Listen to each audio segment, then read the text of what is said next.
Hoje, a gente mergulha numa daquelas situações que parecem roteiro de filme. Um único ministro do Supremo Tribunal Federal tem nas mãos o poder de decidir investigações que podem, literalmente, redesenhar o mapa político do Brasil. É uma responsabilidade gigantesca. E para entender como chegamos até aqui, a gente precisa voltar para 2019, para essa frase. Foi uma declaração que na época já deu o que falar. Ela não só definiu um critério bem específico para uma vaga na mais alta corte do país, como também criou uma expectativa enorme, misturando fé, política e, claro, justiça. E o escolhido, como sabemos, foi André Mendonça. Desde o momento da sua indicação, ele carrega o peso dessa definição. E agora, toda essa expectativa está sendo posta à prova de um jeito que pouca gente imaginava. Bom, então vamos ao que interessa. Na mesa do ministro Mendonça não tem só um caso complicado. Tem dois dos maiores e mais explosivos escândalos recentes do país. São duas verdadeiras bombas relógio prontas para explodir. Olha só a diferença entre eles. De um lado, o escândalo do INSS. É um crime que atinge as pessoas mais vulneráveis, sabe? Roubando dinheiro direto da aposentadoria de milhões de pessoas. Do outro lado, o escândalo do Banco Master. Aí já é um esquema de colarinho branco com cifras astronômicas, fundos de pensão e o alto escalão do poder. E se a gente somar o prejuízo estimado desses dois esquemas, chegamos nesse número: 56 bilhões de reais. É tanto dinheiro que é até difícil de imaginar, né? Mas isso dá uma boa ideia da dimensão da corrupção que está sendo investigada. Certo, então como é que um juiz consegue enfrentar monstros desse tamanho? A resposta está numa ferramenta jurídica que é extremamente poderosa. Uma ferramenta capaz de expor segredos que estão, literalmente, guardados a 7 chaves.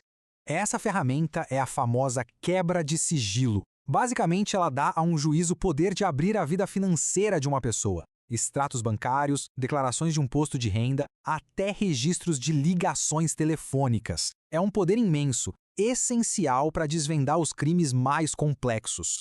Mas calma lá, esse poder não é um cheque em branco, não. A Constituição coloca limites bem rígidos para evitar abusos.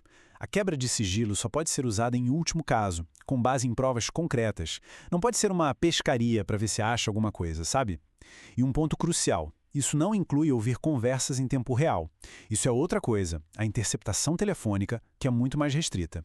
E para a gente entender o perigo do mau uso desse poder, vale a pena a gente voltar um pouco no tempo. O caso do caseiro Francenildo Costa, lá em 2006, é um exemplo perfeito e bem dramático de como a quebra de sigilo pode virar uma arma política. A velocidade com que tudo aconteceu é impressionante. Em poucos dias, um cidadão comum dá um depoimento, é desmentido e, para tentar calar a boca dele, tem o sigilo bancário violado e jogado na imprensa. Só que o tiro saiu pela culatra. A opinião pública ficou indignada, não com o caseiro, mas com o abuso de poder. O resultado, a queda de um dos ministros mais poderosos da época. Esse caso todo serviu para reforçar um princípio fundamental, que essa citação resume muito bem. O Estado precisa justificar, com fatos, com provas, por que a privacidade de alguém precisa ser sacrificada. Não pode ser só por conveniência política ou para intimidar uma testemunha. Ok, vamos voltar para o presente. Com esse poder todo da quebra de sigilo nas mãos, o ministro André Mendonça agora anda numa verdadeira corda bamba. E o pano de fundo de tudo isso é o cenário político de um ano eleitoral. O ponto-chave aqui é o timing, é tudo sobre o timing. Qualquer decisão, qualquer vazamento, qualquer passo nessas investigações pode ter um impacto direto e imediato nas eleições de outubro, atingindo políticos de vários lados. Em uma das pontas dessa história, a investigação do INSS esbarrou em Fábio Luiz da Silva, o Lulinha, filho do presidente Lula. Uma testemunha o acusou de receber uma mesada de R$300 mil do esquema. É uma acusação que ainda precisa de provas, claro, mas só a existência dela, em ano de eleição, já cria uma pressão gigantesca. Do outro lado do tabuleiro, na investigação do Banco Master, os holofotes se viram para o presidente do Congresso, Davi Alcolumbre. Por quê? Porque um fundo de pensão do Amapá, estado dele, onde o irmão dele é conselheiro, investiu R$400 milhões nos ativos do banco que faliu por fraude. E para colocar ainda mais tempero nessa história, existe um conflito pessoal aí. Em 2021, foi o próprio Davi Alcolumbre que, como presidente da CCJ, segurou por 4 longos meses a nomeação de Mendonça para o STF. Hoje, por uma ironia do destino, o futuro de uma investigação que o atinge indiretamente está justamente nas mãos do ministro. E isso tudo nos leva à pergunta de US$ 1 milhão. Com tanta pressão política, com brigas pessoais e com uma eleição batendo na porta, é realmente possível que a justiça consiga trabalhar de forma totalmente imparcial? Essa concentração de poder num único ministro do STF pode até parecer algo fora da curva, mas se a gente olhar para a história recente do Brasil, vai ver que não é a primeira vez que isso acontece. Outros já estiveram exatamente nessa posição. Quem não se lembra do ministro Joaquim Barbosa no caso do Mensalão?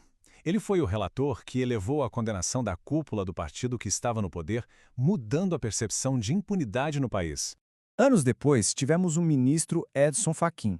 Com uma única carnetada na Lava Jato, ele anulou as condenações do ex-presidente Lula, o que devolveu a ele os direitos políticos e simplesmente mudou o rumo da eleição presidencial de 2022.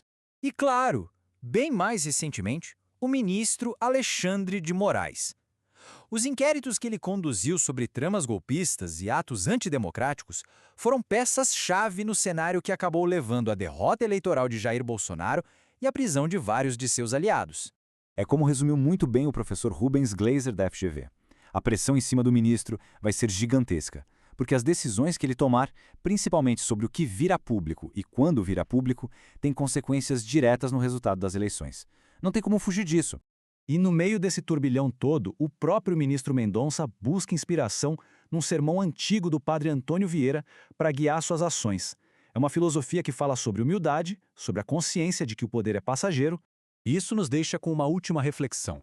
Diante de escândalos bilionários, políticos poderosos e uma eleição polarizada, a pergunta que fica no ar é: será que o julgamento de uma única pessoa, por mais sábia e prudente que ela seja, consegue de fato equilibrar a balança da justiça de uma nação inteira? Bom, essa é uma resposta que só o tempo vai poder nos dar.